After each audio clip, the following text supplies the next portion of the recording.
का शुक्र हो जिसने हम सबको अपने घर में आज जमा होने का मौका दिया है, ताकि हम मिलकर उसकी इबादत करें, उसको जलाल दें। ज़ोरदार तालियां खुदा उनको जलाल देने के लिए, ज़ोरदार तालियां। हाले ज़रा और ज़ोर से हालेलुया।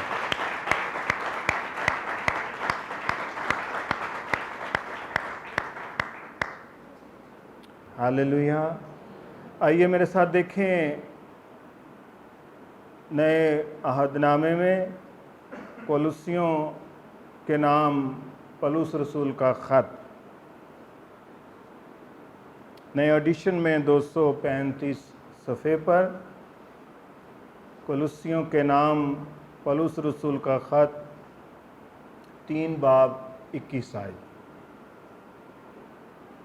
पाकलाम में यूँ लिखा है, ए औलाद वालो, अपने फ़र्जंदों को दिक ना करो ताकि वो बेदिल ना हो जाएं। दोबारा पढ़ूँगा, ए औलाद वालो, अपने फ़र्जंदों को दिक ना करो ताकि वो बेदिल ना हो जाएं। आमीन। तो आज एक ख़ास मज़मून मैं आप तक पहुंचाना चाहता हूं। बच्चों की तरबियत में बेजा इंतहा पसंदियाँ। बच्चों की तरबियत में बेजा इंतहा पसंदियाँ या बेएतदालियाँ। ये पैगाम मैंने 5 साल पहले पेश किया था। आज दोबारा मैं आप तक पहुंचाना चाहता हूं। हम जानते हैं कि बच्चे खुदा की बहुत बड़ी नेमत है, बरकत है, और वो खुदा की तरफ से मीरास और अजर भी हैं। वो खुशी का बायस भी हैं। लेकिन बच्चों की परवरिश एक बहुत बड़ा शर्फ, एक इस्तेहकाक, लेकिन एक बहुत बड़ी ज़िम्मेदारी भी है।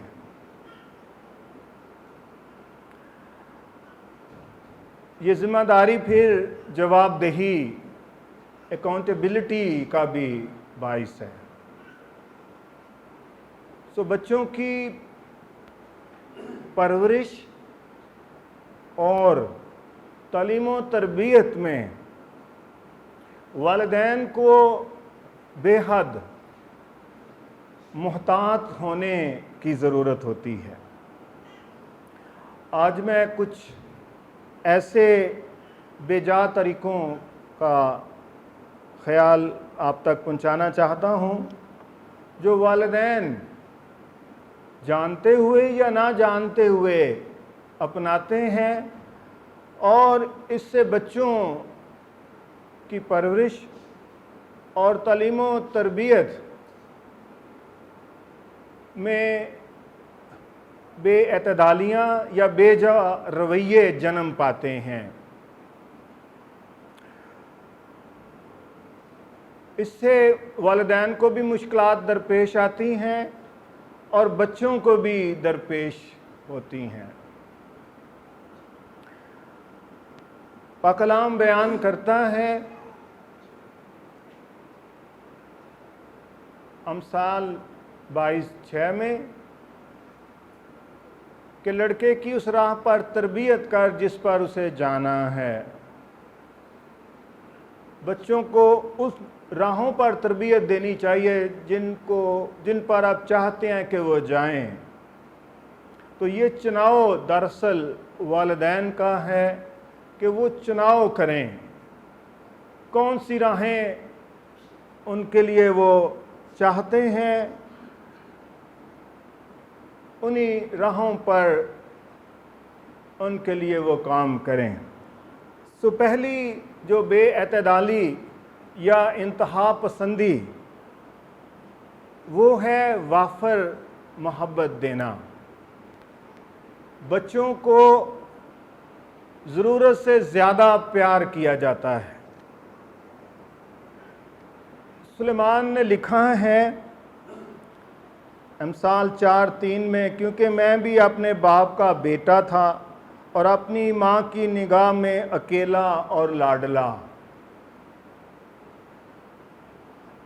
वालिदैन बच्चों की ज़ायद ज़रूरत से ज़्यादा हिफाजत करते हैं। ये ना करें, वो ना करें, ये रट सारा दिन लगी रहती है। उनकी वाफर हिफाजत करते हैं, वाफर तवज्जो देते हैं, वाफर प्यार करते हैं, वाफर ज़रूरत से ज़्यादा उन्हें चीज़ें, खिलौने ला कर देते हैं। इससे उन्हें क्या नुकसान होता है? एहसास बर्तरी, सुपीरियर कॉम्प्लेक्स उनमें डेवलप होता है। वाफर मुतालबात बढ़ते हैं बच्चों के, और फिर चूँकि हर चीज़ उन्हें घर से मिलती है वाफर, वो नाकामियों का मुकाबला ना करने के अहल बन जाते हैं। बच्चों से आप ज़रूर प्यार करें, उनकी हिफाजत करें, लेकिन ज़रा दरमियान में रहें। दूसरी इंतहा पसंदी तरफदारी है, फेवरेटिज़म है। एक बच्चे को दूसरे पर तरजीह दी जाती है, फौकियत दी जाती है। एक बच्चे को बहुत अच्छी जगह पढ़ाया जाता है और एक को आम स्कूल कॉलेज में पढ़ा दिया जाता है। ध्यान रखें कितने आपके बच्चे हैं। ये शायद आपके लिए उस वक़्त कोई प्रॉब्लम नहीं है, लेकिन बच्चे की ज़िंदगी में प्रॉब्लम आपने पैदा किया है। पढ़ाई में तरफदारी है, वाफर शाह में एक को ज़्यादा चीज़ें दे रहे हैं, एक को कम दे रहे हैं। किसी को वाफर प्यार कर रहे हैं, किसी को कम कर रहे हैं, किसी की ज़्यादा हौसला अफजाई कर रहे हैं और किसी की कम कर रहे हैं। इससे उनमें हसद पैदा होता है, जेलसी पैदा होती है, दुश्मनी और जुदाई के जज्बात जन्म लेते हैं, पल रहे होते हैं और फिर एक दिन फट पड़ते हैं, लावा फट पड़ता है और नुकसान का बायस होता है। इसहाक ईसो को प्यार करता था क्योंकि वो उसे गोश्त खिलाता था। याकूब को उसकी माँ रिबका ज़्यादा प्यार करती है। दोनों ने चुना हुआ है, तरफदारी ख़ानदान में मौजूद, और उस तरफदारी का नतीजा दोनों भाई जुदा हो गए। माँ जिसे प्यार करती है, 20 साल तक माँ को उसे जुदा करना पड़ गया। वाफर प्यार को अरूज तक पहुँचाने के लिए कि ये बरकत मेरे बेटे को मिल जाए। सो तरफदारी से इज्तनाब करें अपने ख़ानदान में, बच्चों में।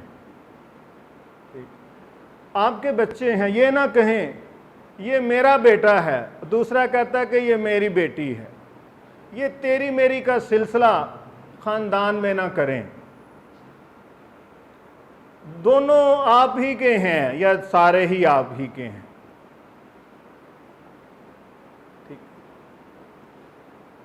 ये उस वक़्त शायद आप जज्बात से भरे हुए कुछ भी कहते हैं, लेकिन have control over your passions.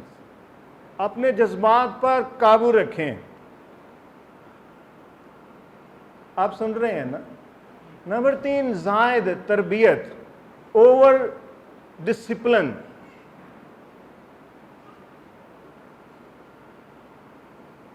पहले मैंने बात की है वाफर प्यार की।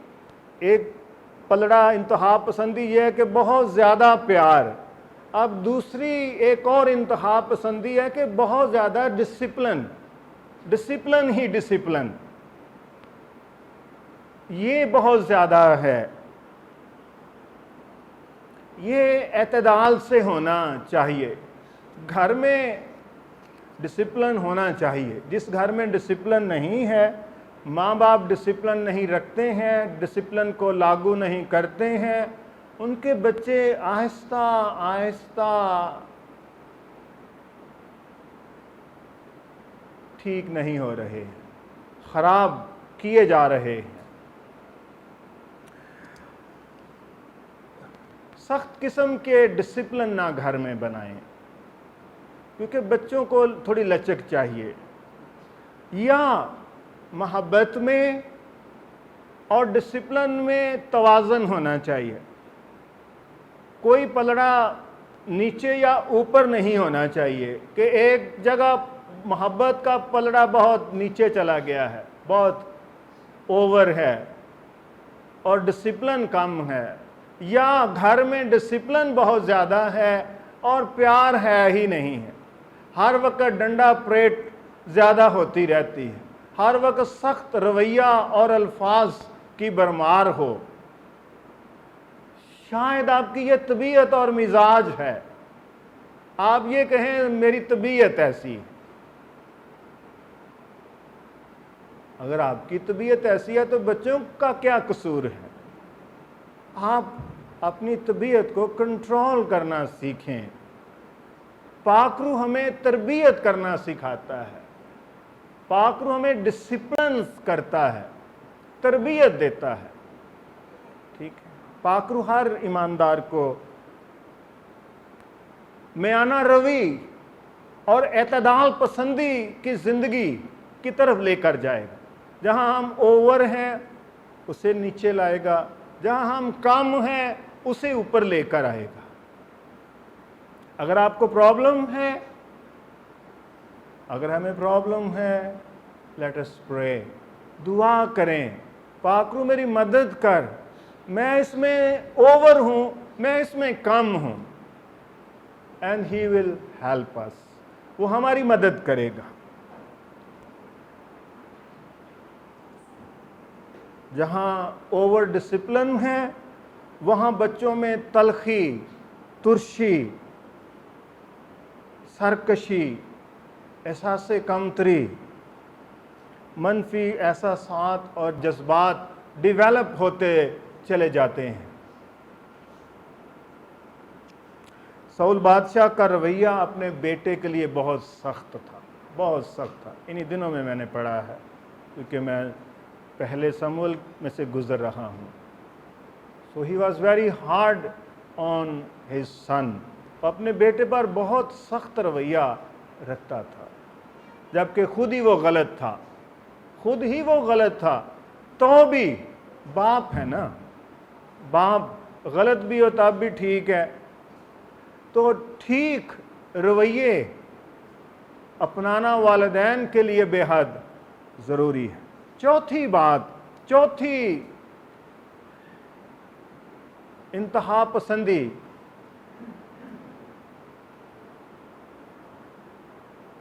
अपने बच्चों के लिए मनफी अल्फाज का इस्तेमाल करना अच्छा नहीं है। वालिदैन जानते हुए या ना जानते हुए अपने बच्चों को मनफी नामों, अल्फाज और अलकाब से पुकारते हैं, और ये उन पर मनफी नेगेटिव इफ़ेक्ट्स प्रोड्यूस करते हैं। कहते हैं तुम बड़े निकम्मे हो, तुम गधे हो, तुम बेवकूफ़ हो, तुम अहमक हो, जाहिल हो, तुम कुछ नहीं कर सकते हो, तुम कुछ नहीं बन सकते हो। मैंने आज तक अपने किसी बच्चे, 4 बच्चे हैं, किसी को कभी बेवकूफ़ नहीं कहा है, किसी को कभी अहमक नहीं कहा है, कभी किसी को गधा नहीं कहा है। मेरे एक बहुत ही खूनी रिश्ते ने अमरोज़ को एक दफ़ा गधा कहा, तो मैंने उसे कहा कि आपने इसे कभी ऐसे नहीं कहना, ये इंसान का बेटा है, ये गधे का बेटा नहीं है। आप समझ रहे हैं? आप इधर ही हैं ना? कुछ ऊपर भी हैं, कुछ नीचे भी हैं।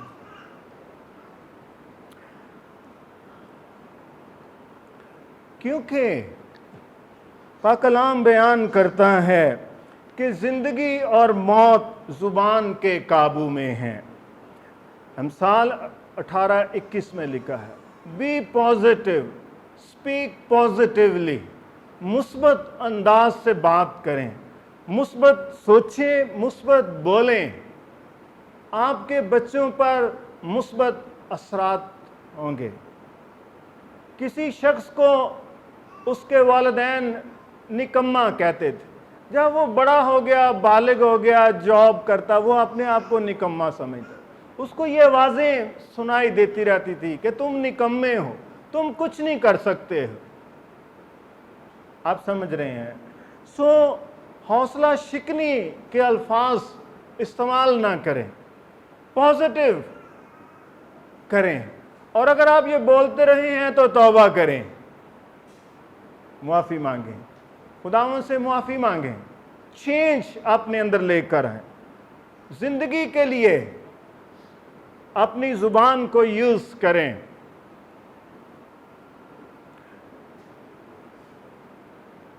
एक खादिम को अगर आप डे स्टार्स देखते हैं, जोएल ऑस्टिन को सुने, ही ऑलवेज स्पीक्स पॉजिटिव, पॉजिटिवली बात करते हैं। मैं उनसे बहुत मुतासिर हूँ। कभी मुझे मौका मिल जाए तो मेरा दिल चाहता है मैं सारा सुनूं जो वो पूरा लेक्चर देते हैं। बहुत सादा, बहुत पॉजिटिव, बहुत कंस्ट्रक्टिव, तामीरी किस्म की वो बात करते हैं। तखरीबी और नेगेटिव बात नहीं करते हैं। बहुत ज़बरदस्त लगता है। आपकी ज़ुबान में खुदावंद ने ज़िंदगी रखी है, use it for the life. ज़ुबान को ज़िंदगी के लिए यूज़ करें। अपने घर में अपने बच्चों की हम बात कर रहे हैं, मैं बच्चों के हवाले से बात कर रहा हूँ, जो काफ़ी देर से ये पैगाम मेरे दिल पर था। 5वीं बात यह है, बच्चों को बचगानापन से निकालें। अलाउ ना करें कि उनमें चाइल्डिश बिहेवियर डेवलप होता रहे या वो कायम हो जाए। बहुत सादा बात है, बहुत सादा, और वो ये है कि बच्चों को घर ही में छोटे छोटे काम या जिम्मेदारियां दें। चाहे वो छोटे हैं, 2-3 साल के, अगर वो कुछ कर रहे हैं उनको करने दें। अगर वो करना चाहते हैं, आपको आके पूछते हैं, उन्हें करने दें। नुकसान करेंगे कोई बात नहीं, वो करेंगे तो सीखेंगे। तो बच्चे घर ही से काम करना सीखते हैं, जिम्मेदारियां लेना सीखते हैं। ठीक है, मैंने तो यूं ही सीखा है। बस जब से मैंने होश संभाला है, जिम्मेदारियां ही जिम्मेदारियां, या मैंने खुद लेना शुरू कर दी या कैसे, आई डोंट नो, लेकिन मैंने ये सीखा। और हमें अपने बच्चों को छोटे छोटे काम और जिम्मेदारियां घर में देनी चाहिए। उन्हें छोटे छोटे फैसले करने दें। जब वो करेंगे तो बड़े फैसले भी कर लेंगे।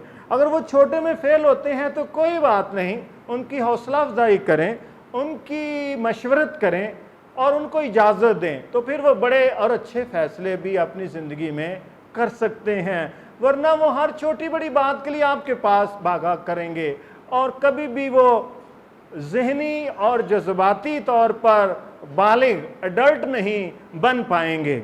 इसलिए इस बात से परहेज़ करें, इज्तनाब करें, उनको जिम्मेदारियां दें ताकि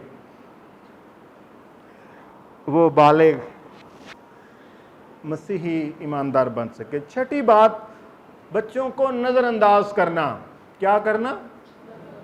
निगलेक्ट किया जाता है बच्चों को। निगलेक्टिंग जो करना है ये अच्छा नहीं।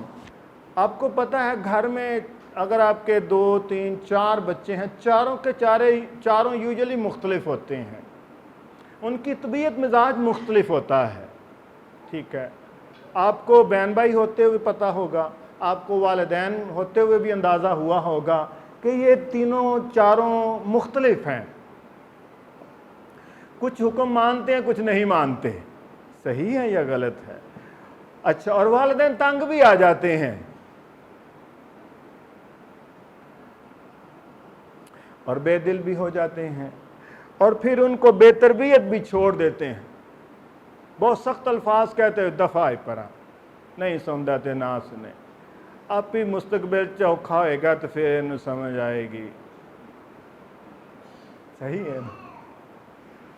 लेकिन ये अच्छा नहीं है, ये अच्छा वाक़या ही नहीं है। लेकिन उस वक़्त ये अच्छा ही लगता है, क्योंकि इंसान बिल्कुल ही तंग पड़ जाता है, तंग हो जाता है। लेकिन ऐसा नहीं है। पाक कलाम बयान करता है कि जो बच्चा बेतरबियत छोड़ दिया जाता है वो माँ और बाप के लिए रसवाई और शर्म का बायस होगा। मिसाल 29:15 में ये लिखा है। सो बेदिल ना हो, मायूस ना हो, बच्चों को छोड़ ना दें, ठीक, वरना वो ज़्यादा बुरी रविश इख्तियार कर लेंगे। वो बेदिल होकर किसी और जगह से खुशी के तालिब होंगे। 7वीं बात, मोहब्बत वापस ले लेना। जब बच्चे तंग करते हैं तो बाज़ का तो उन्हें सज़ा दी जाती है, सज़ा देनी भी चाहिए, डिसिप्लिन करना भी चाहिए, लेकिन उसमें आखिरी हद तक नहीं जाना चाहिए। और क्या करना चाहिए? बाज़ औक़ात क्या होता है कि उनका जेब खर्च बंद कर देते हैं, उनसे बोलना बंद कर देते हैं, उन्हें तवज्जो नहीं दी जाती, उनसे बेहिस्सी का रवैया अपनाया जाता है, या कहते हैं ठीक है जो मर्ज़ी करें। इससे बच्चे तो अच्छे नहीं बनेंगे।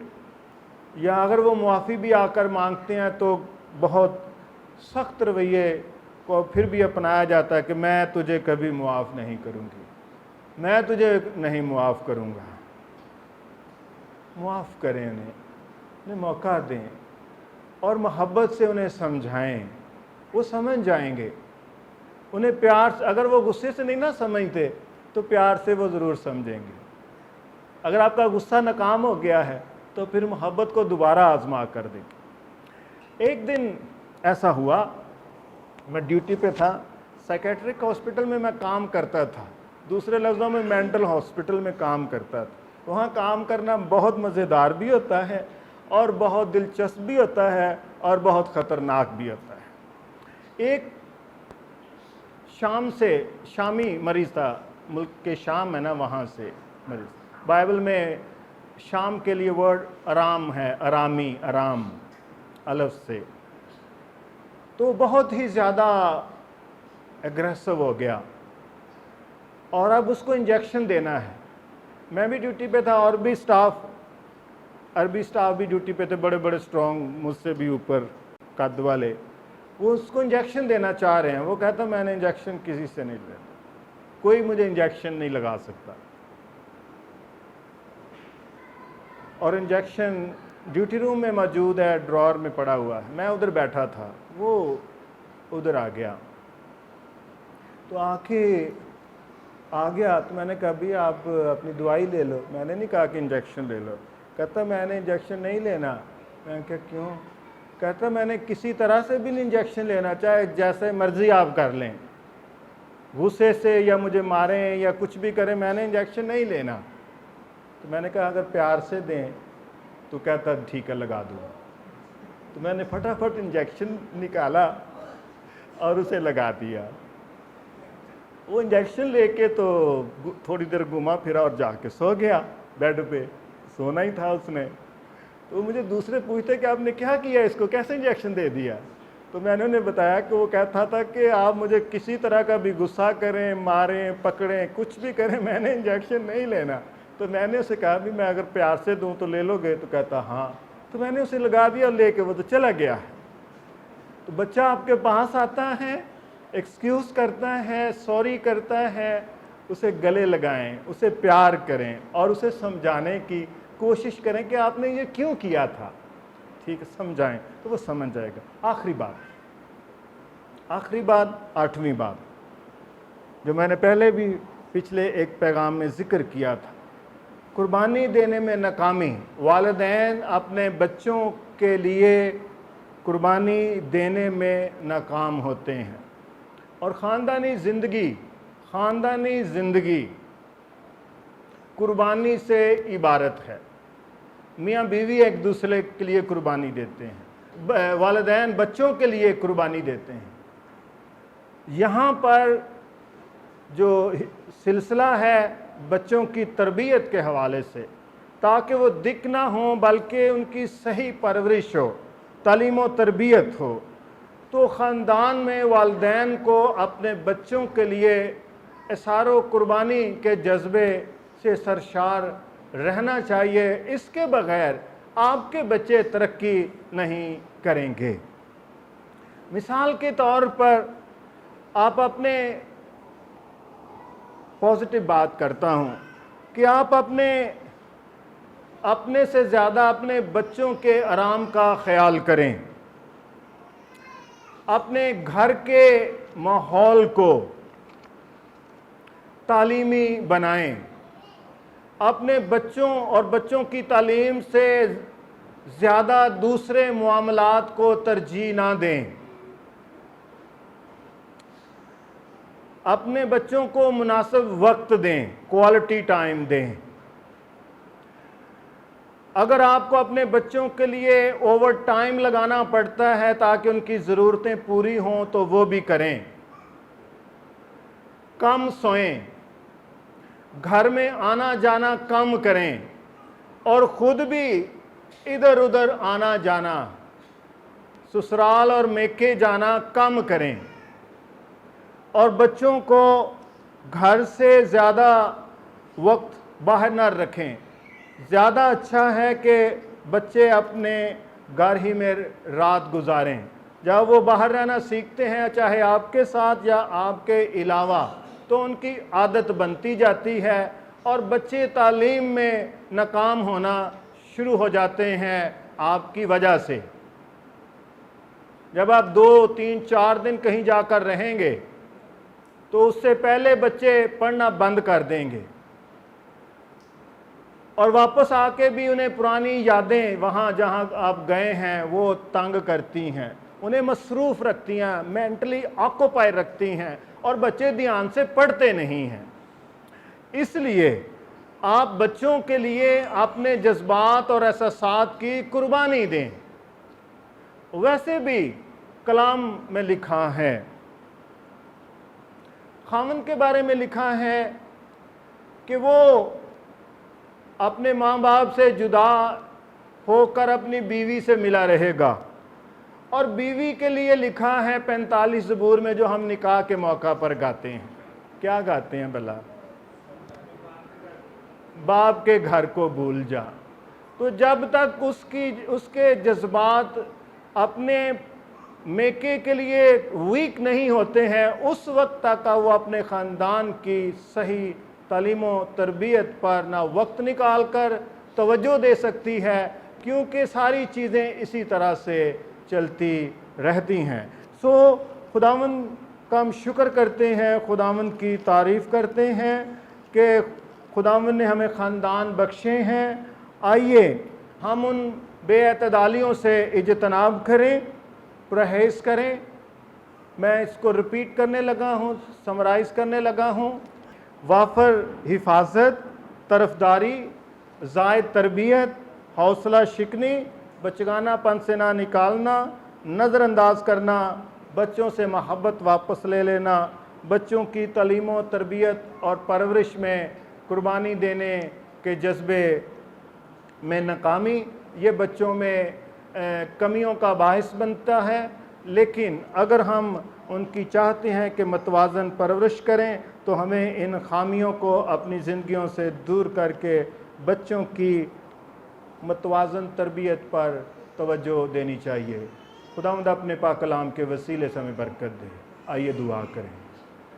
प्यारे खुदावंद, जो कुछ हमने तेरे पाक कलाम में से सुना है कि हम कैसे अपने बच्चों की तरबियत करें और हम उन इंतहा पसंदियों से इज्तनाब करें जो किसी वजह से हम में पाई जाती हैं। हमें तौफीक दे कि हम इनसे इज्तनाब कर सकें और अपने बच्चों की तेरी पाक राहों में तरबियत और परवरिश करें, ताकि अच्छे बच्चे खुदावंद जन्म पाएँ, उनकी ज़िंदगियाँ मतवाज़न हों और वो दूनवी और रूहानी तौर पर कामयाब हों। आमीन।